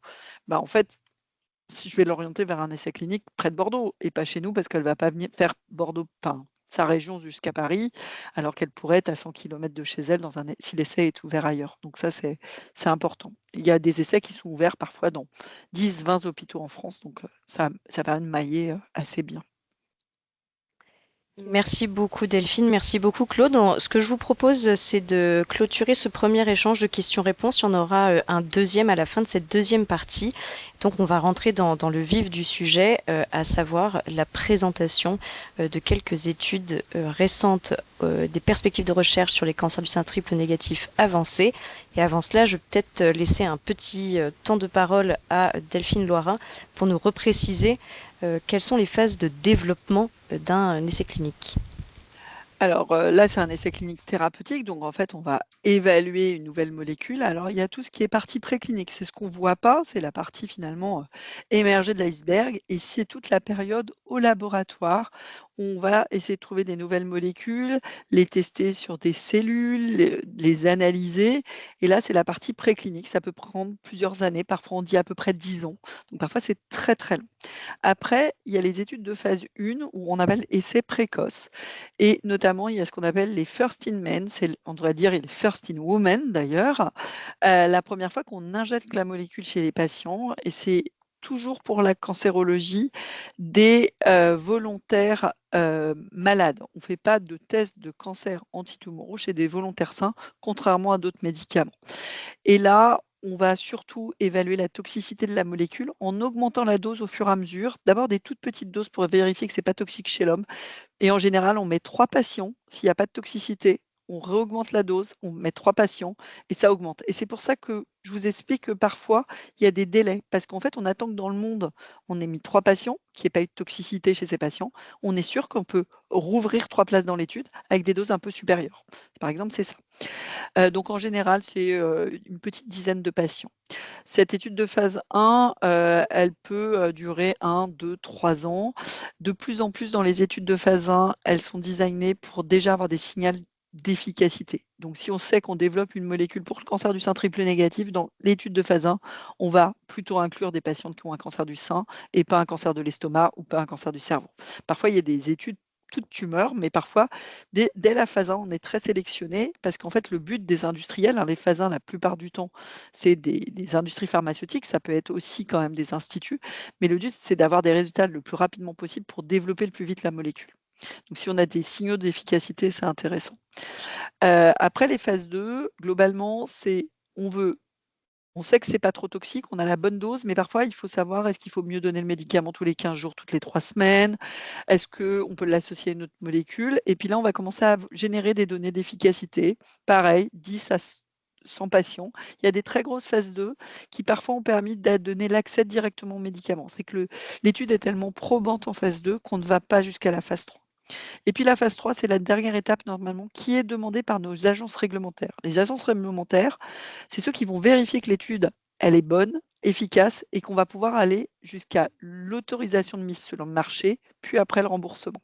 Donc la phase 3, c'est 100 jusqu'à plusieurs milliers de patientes, ça dépend de la situation et le type de cancer. Et là, on évalue en randomisé, ça veut dire qu'il y a un tirage au sort et il y a 2 groupes de patients, ou parfois 3, où il y a un groupe de patients qui a le traitement standard actuel et puis des patients qui vont tester le nouveau traitement pour voir s'il est efficace. Et ça peut durer souvent plusieurs années et il y a des études notamment pour le cancer du sein localisé qui vont durer parfois jusqu'à 10 ans. Les phases 4, c'est plus tardif, on a montré que c'était efficace dans la phase 3, il y a eu l'autorisation de l'utiliser, l'AMM, le produit est remboursé, mais par contre, parfois, c'est les agences réglementaires qui demandent d'avoir un peu plus de données. Est-ce que la molécule, elle est aussi efficace chez les patients âgés? Est-ce que c'est aussi efficace en vie réelle? Et ça, on va cumuler des données de vie réelle en phase 4 pour avoir plus de données. Et parfois, ça permet de consolider l'autorisation d'utiliser le médicament. Est-ce que c'est clair, Claude, ou je vous ai perdu? Oui, oui, tout à fait, c'est Je clair. parle pour Merci, Claude doit vérifier que je dis pas de trucs trop compliqués. Ce sont merci Delphine. et pas trop de bêtises. Oui, oui, c'est très clair. Je te remercie. Donc justement, dans ces essais cliniques, ils sont super importants. Grâce à eux, on a eu des avancées très importantes sur le triple négatif avec les inhibiteurs de PARP, si on a une mutation BRCA, avec l'immunothérapie. Et puis, il y a une autre innovation, ça s'appelle les anticorps conjugués. Ils ont révolutionné la prise en charge du cancer du sein triple négatif métastatique. Et il y en a de plus en plus. Donc c'est vraiment quelque chose qu'il faut suivre et qu'il faut comprendre. Alors voilà, si tu peux nous en parler, nous expliquer un petit Ah, peu ce que c'est et ce qui se présage, ce qui arrive en tout cas sur ce sujet-là. voilà. Alors, je dirais que les années 2015-2020, ça a été le boom de l'immunothérapie dans tous les types de cancers, hein, pas le cancer du sein. Ça a été évalué tout seul, en association avec la chimio, d'autres molécules, etc. Et le boom des années 2024-30, je pense qu'on va être très, très occupé par les anticorps drogues conjugués dans tous les cancers, et notamment dans le cancer du sein, parce qu'on a quand même la chance d'en avoir plusieurs à disposition, et notamment pour le triple négatif. Donc, les ADC, en anglais, ça veut dire antibody drug conjugué, un anticorps globalement collé à une chimiothérapie. L'anticorps, c'est ce que vous voyez, c'est le gros Y. Les anticorps, normalement, on en fabrique naturellement pour lutter contre les virus, contre les microbes. Et là, on va diriger des anticorps qui sont capables de reconnaître les cellules tumorales, et je vais vous en parler. Donc l'anticorps, c'est une très très grosse molécule, c'est pour ça que ça se donne par voie veineuse, parce que les grosses molécules, on ne peut pas pour l'instant les avaler, ça ne passe pas la barrière digestive. On va coller de la chimio, c'est la petite étoile rouge, la toxine ou la chimio, qu'on appelle en anglais payload, à cet anticorps. Et pour pouvoir le coller, on va utiliser un lien biochimique qui s'appelle un linker. Et puis, on va bricoler le linker. En fait, l'idée, c'est de voir est-ce qu'on va coller très fort la chimio à l'anticorps ou est-ce qu'on va mettre un linker qui est capable de décrocher pour parfois que l'anticorps, il envoie la chimio un peu à côté, sur les cellules d'à côté. Globalement, c'est très stratégique tout ça et ça nécessite, c'est très complexe de construire un ADC. Donc ça se donne par voie veineuse. Les effets secondaires, ça dépend un peu de l'anticorps, ça dépend de la chimiothérapie et puis ça va dépendre si c'est très très collé l'un à l'autre ou si la chimio est capable de se décrocher de l'anticorps. Si la chimio se décroche de l'anticorps, il y aura de la chimio qui va circuler dans le corps et ça va donner des effets secondaires comme une chimio. Alors que si c'est très étroitement collé, finalement, ça ne donnera pas beaucoup d'effets secondaires. Donc ça dépend. Diapositive suivante. Et donc, en médecine, ça s'appelle aussi notre cheval de Troie. Alors, parfois, j'explique aux patients que c'est aussi une navette à chimio ou le cheval de Troie. Donc, vous avez l'anticorps. Je ne sais pas si Clara, tu peux jouer avec la souris pour montrer ce que je raconte. Vous avez en un l'anticorps qui va reconnaître son récepteur sur la cellule tumorale. Hein. Tout ce que vous avez en haut, c'est l'extérieur de la cellule. En bas, c'est l'intérieur de la cellule. J'aurais dû mettre ce que c'est. Donc, l'anticorps se lie à la cellule sur un antigène et la paroi de la cellule va manger, entre guillemets, l'anticorps drug conjugué et va l'internaliser. Ça va rentrer dans les cellules tumorales, dans des vésicules qui s'appellent des lysosomes. On s'en fiche, c'est un peu comme des bulles de savon ou des bulles de gras, plus exactement. Et ça va rentrer à l'intérieur de la cellule tumorale. Les caractéristiques dans ces lysosomes sont très particulières. Ça va détruire la liaison entre l'anticorps et la chimio, et donc ça va libérer la chimio à très forte dose dans l'intérieur de la cellule tumorale.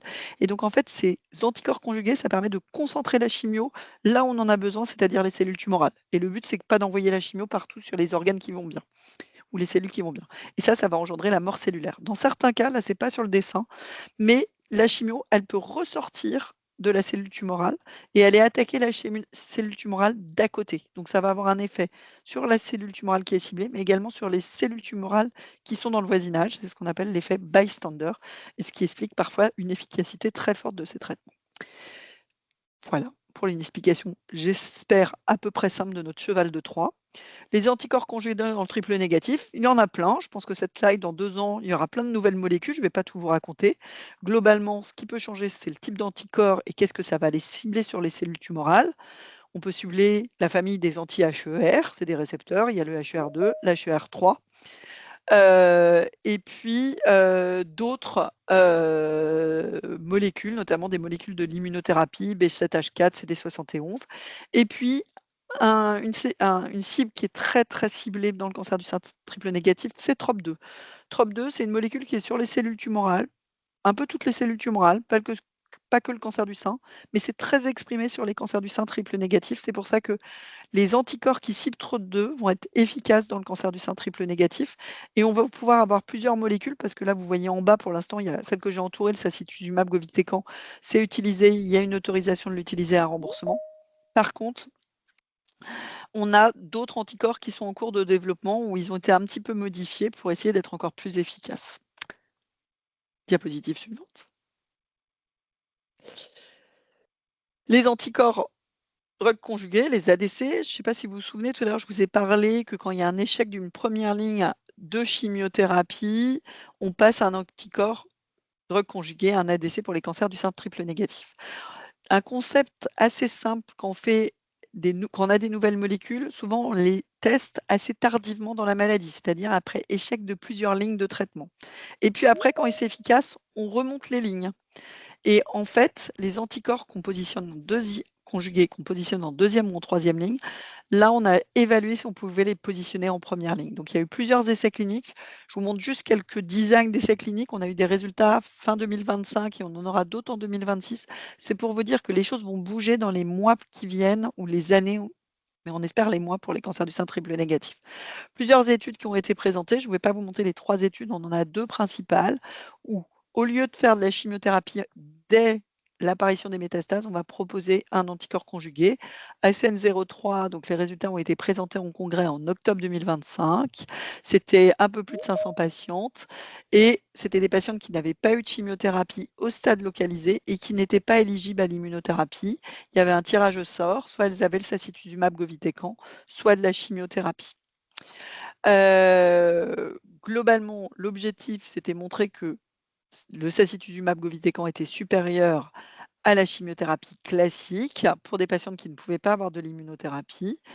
Et donc, l'étude a été montrée positive pour son critère de jugement principal. Nous, on doit dire à l'avance, enfin, les investigateurs de l'étude doivent dire quel est notre but avant de commencer l'étude. Donc, c'est une étude positive.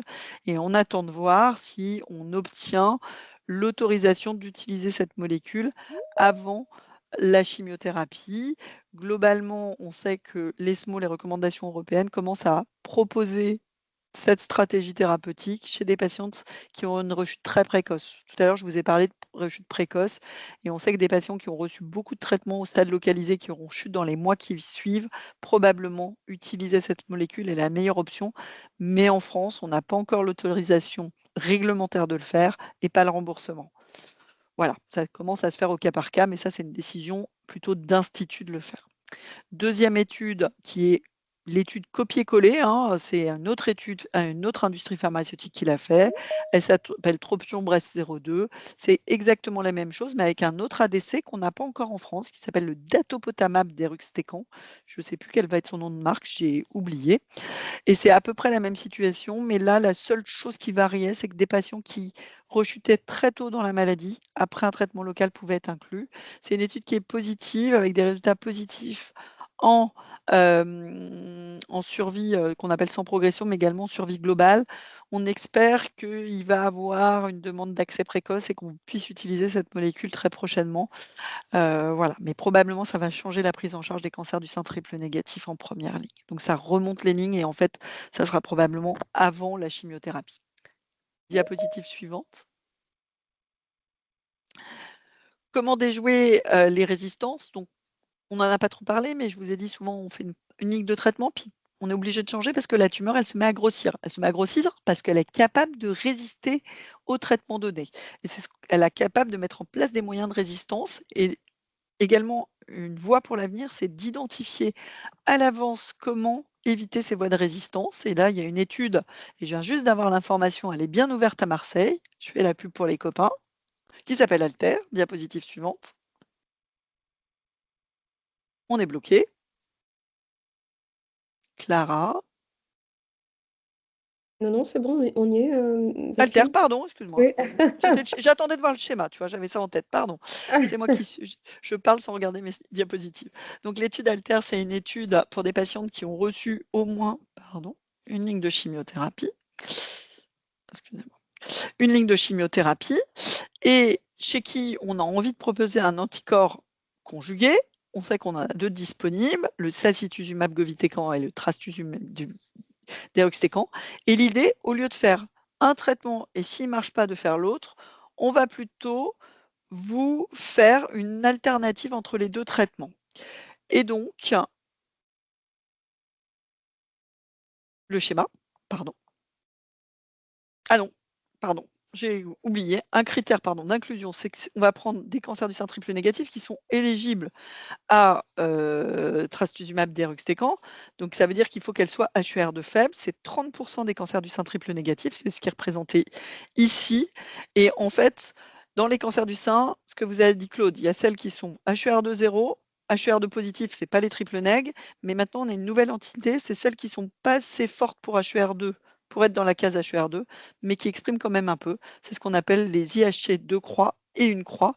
Et là, on peut leur donner le trastuzumab deruxtecan et l'étude Alter va concerner ces patientes. Et donc, l'étude Alter, le schéma, c'est une alternance. D'abord, 2 cycles de sacituzumab govitecan, puis 2 cycles de trastuzumab deruxtecan. Et en fait, en essayant, finalement, c'est un peu, je ne sais plus comment il s'appelle ce jeu, vous savez, où vous avez le petit ver de terre qui sort et puis vous avez des marteaux. Pour taper dessus, on utilise 2 marteaux. Au lieu d'utiliser un seul marteau, toujours le même, on utilise 2 et on espère que ce sera plus efficace. Donc, c'est une étude qui est conduite par la France, par l'équipe de Marseille. Et il y a plusieurs centres qui vont ouvrir dans les semaines à venir. Donc on est bien d'accord, hein, Delphine, parce que je vois, il y a des questions dans le chat. On a d'abord 2 cycles de sacituzumab govitecan. Après, on a 2 cycles de l'autre ADC. Donc, c'est pas les deux en même temps, mais Non, c'est successivement l'un et l'autre, en se disant que peut-être on va cibler beaucoup plus, finalement, un spectre plus large de cellules cancéreuses. Et en plus, il y a une résistance. On prend le pari que la résistance au traitement ne va pas s'installer s'installer, et que du coup, exactement. ça va durer dans le temps beaucoup plus longtemps. C'est bien ça le pari en fait C'est de cette étude. C'est exactement ça et on va se comparer au bras standard, c'est-à-dire il y aura un groupe de patients qui recevra le sacituzumab govitecan en continu sans cette alternative. On va aussi vérifier que c'est pas toxique de changer, parce que c'est assez original de faire ça, hein. D'habitude, on fait jamais ça, on vous fait pas, je sais pas, 2 cycles de Taxol, puis après 2 cycles d'Eribuline et cetera. Donc c'est assez, novateur comme stratégie et voilà et donc la France a décidé et voilà et c'est sponsorisé par Unicancer, donc c'est, le groupe des centres de lutte contre le cancer avec d'autres hôpitaux associés. Diapositive Ok. suivante. Et, et tout ça, bon, donc c'est vrai on vient de parler de la prise en charge lorsque la maladie est déclarée, mais on se dit aussi que potentiellement, ce serait très important d'être en amont dans la connaissance de cette maladie métastatique, de cette récidive métastatique. Donc là, on a aussi quelque chose de prometteur. On entend beaucoup parler d'ADN tumoral circulant dans le monde de la science et du cancer aujourd'hui. Donc, qu'est-ce que tu peux nous dire à ce sujet-là, Delphine? Alors, l'ADN circulant, c'est finalement un moyen de détecter les cellules tumorales avant de voir, enfin, on peut l'utiliser à différentes façons. Soit ça permet de détecter la maladie qui va arriver métastatique, mais être plus tôt dans le temps. En fait, ça permet de détecter des cellules tumorales à un stade où on ne voit pas encore des lésions tumorales, donc des boules sur un scanner, un PET scanner. Donc ça permet de détecter plus tôt l'apparition des métastases. Et puis aussi dans d'autres cas, mais ce qui n'est pas le cas là, on peut aussi voir si un traitement est efficace. En fait, si un traitement est efficace, l'ADN circulant, donc c'est le reflet de la cellule tumorale, va diminuer très vite après l'injection d'un traitement. Ça veut dire qu'on va avoir une réponse au traitement, alors que si ça ne diminue pas, c'est que probablement il y a une résistance au traitement. Tout ça, l'ADN circulant, c'est pas encore validé. Tout ça, c'est des données d'essais cliniques. On n'a pas encore de remboursement, mais c'est pareil. On a de plus en plus de preuves que ça sera probablement un moyen de suivre la maladie plus finement que les PET scanners, les scanners où ça viendra en complément. Donc ça, c'est une étude qui a pour but de voir si détecter plus tôt la maladie métastatique avec l'ADN circulant modifie le cours de la maladie. Diapositive suivante. Donc, c'est une étude qui s'appelle Cupcake. On vient de commencer à inclure des patients. Les premiers patients viennent d'être inclus à Curie. On attend 450 patientes. Et ce qui va être important, c'est des patientes qui sont considérées en rémission de leur cancer du sein localisé, qui ont un certain risque de récidive. Ce n'est pas tous les cancers du sein localisés.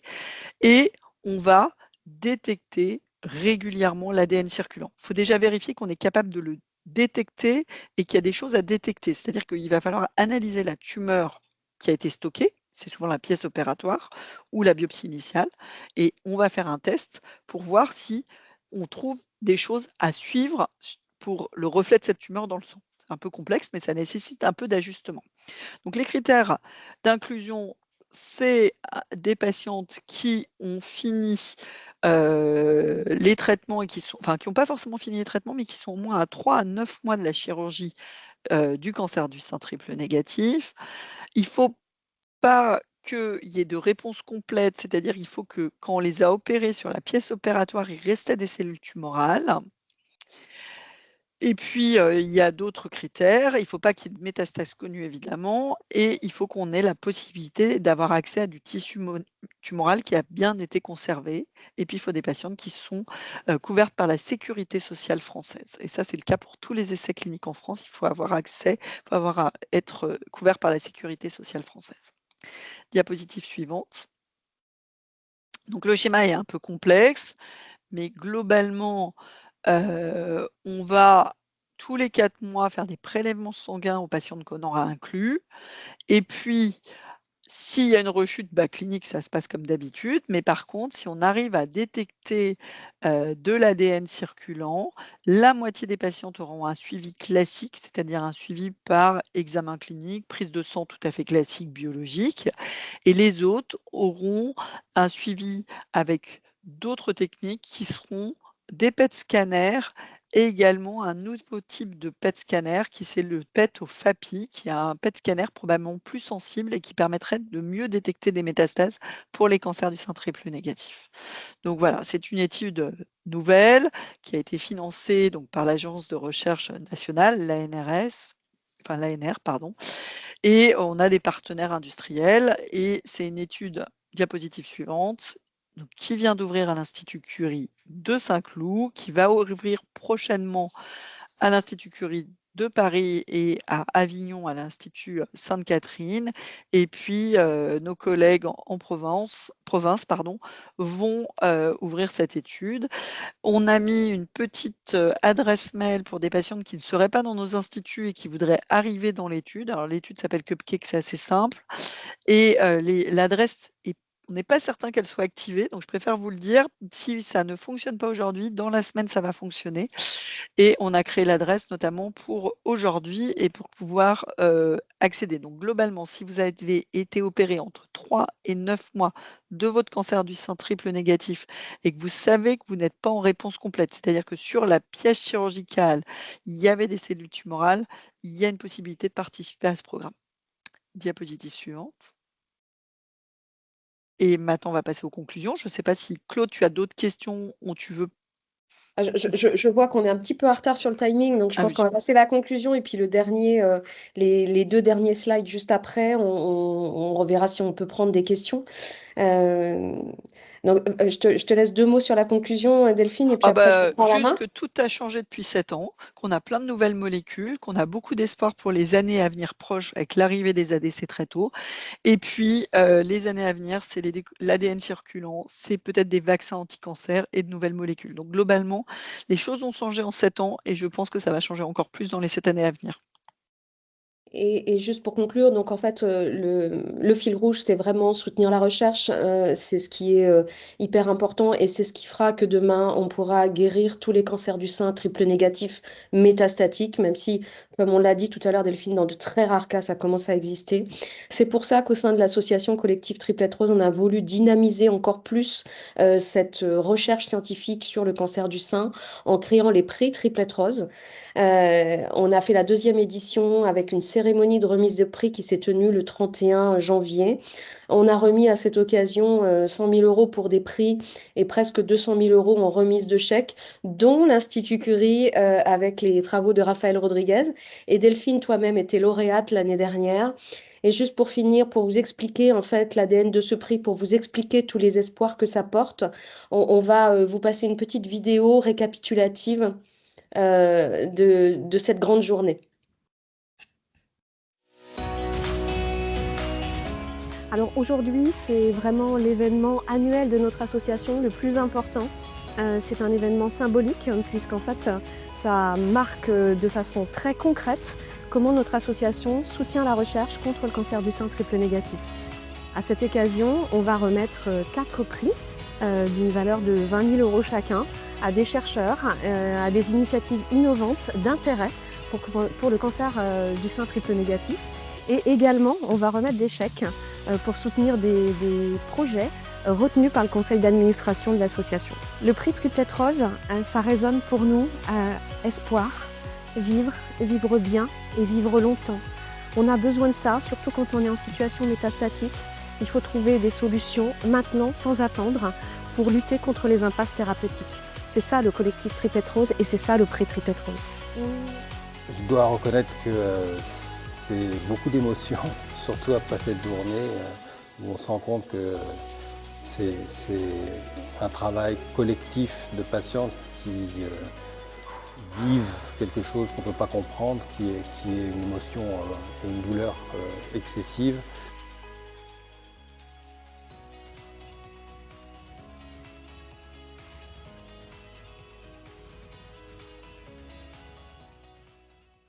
Je suis une survivante de la promo 2018. J'ai survécu jusque-là grâce à 120 doses de chimiothérapie, d'immunothérapie et d'anticorps conjugués. D'autres triplettes n'ont pas survécu.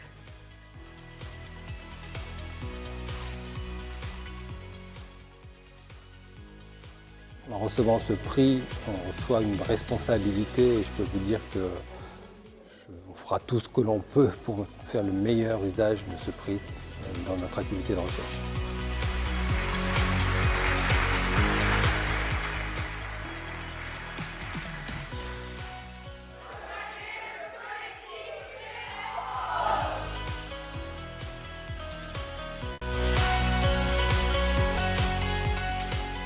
Voilà, en synthèse, on sait très bien que la situation métastatique, tout n'est pas rose.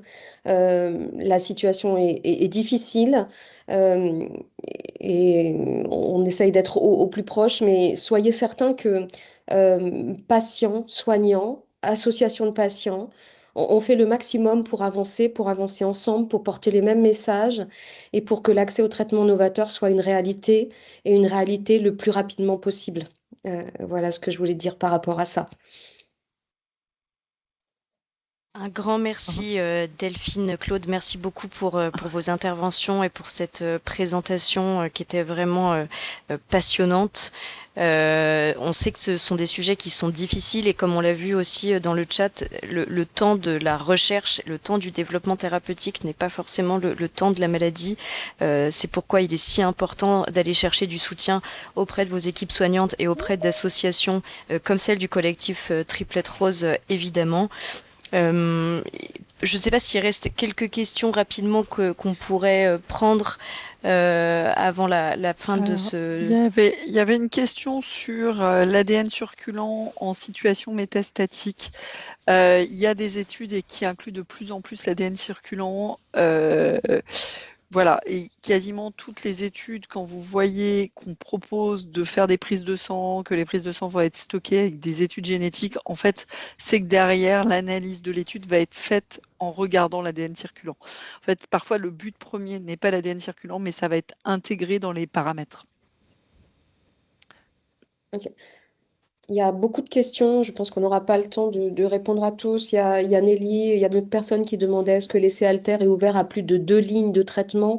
Il me semble, Delphine, que ce que tu as dit, c'était après première ligne, deuxième ligne, mais c'est tout en fait, hein. Je crois que Troisième, c'est tout. quatrième ligne, on n'est Ouais. plus, on n'est plus dans le scope malheureusement, des critères d'inclusion. C'est ça. Mais en fait, faut pas hésiter de poser des questions régulièrement par rapport aux essais cliniques, parce qu'il y a aussi l'accès donc à des essais cliniques qui ne sont pas forcément que pour les cancers du sein triple négatif et d'avoir l'opportunité d'accéder à une nouvelle molécule qui peuvent fonctionner, hein. Moi, je rappelle toujours que les premiers patients qui ont accès à l'immunothérapie, on ne pensait pas du tout de voir l'efficacité dès les premiers patients. Donc voilà, il ne faut pas hésiter.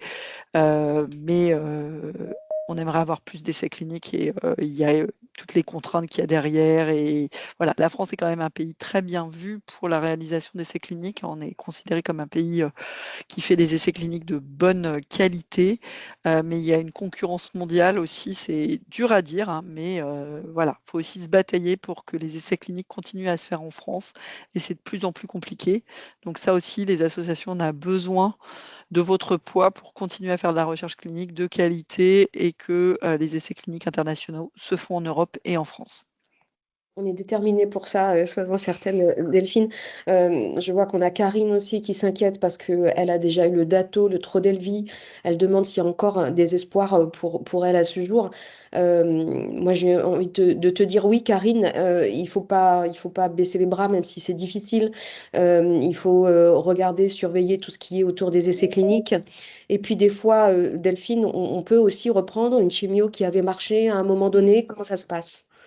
Bah, tout à fait, on a beaucoup de chimiothérapie. C'est vrai qu'on essaye d'apporter aux patients les innovations thérapeutiques avec les anticorps conjugués, les thérapies ciblées, mais il ne faut pas oublier qu'il y a des chimiothérapies qui ont vraiment fait leur preuve d'efficacité et que parfois on n'a pas essayé toutes les chimiothérapies.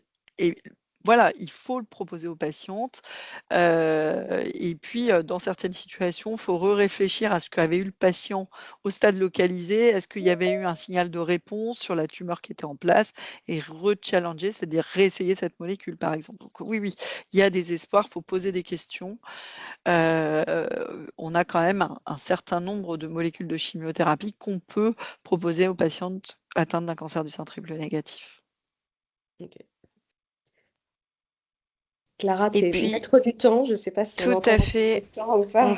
on va devoir clôturer cette webconférence. J'ai vu aussi une question passer qui était plutôt technique. Est-ce que vous allez pouvoir recevoir ce diaporama par suivi de mail? Alors sachez, comme je l'ai mentionné au départ, que cette conférence est enregistrée, que le replay sera disponible sur la chaîne YouTube de l'Institut Curie. Il peut aussi être relayé par la plateforme Patients en réseau et par le collectif Triplette Rose. Et puis, on vous enverra donc un sondage, questionnaire. Vous pourrez donner vos retours par rapport à cette conférence. Si vous flashez ici le code QR, vous pourrez donner vos retours. Et puis, finir aussi avec un mot très important. On l'a déjà mentionné, c'est le soutien inconditionnel et majeur des associations de patientes dans cette longue étape de la maladie, que cela vous concerne ou qu'il s'agisse de vos proches.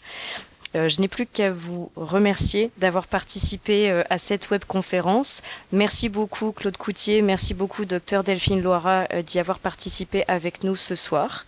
Merci. C'était vraiment... Et ben, on peut remercier IHU aussi. Merci Clara de nous avoir Merci accompagnés beaucoup. pour le travail Merci. de fond derrière aussi. Et voilà, je crois que. Et puis, si vous êtes intéressé par d'autres sujets, je sais que Delphine avait mentionné notamment la conférence sur l'intelligence artificielle qui aura lieu au mois d'avril et au mois de mars prochain, ce sera sur les cancers héréditaires. Donc, le créneau est toujours le même, c'est le mercredi soir de 17h à 18h30. N'hésitez pas à vous y inscrire et à relayer l'invitation dans vos réseaux. Très belle soirée à toutes et à tous et à très bientôt. Merci, au revoir. Merci, au revoir.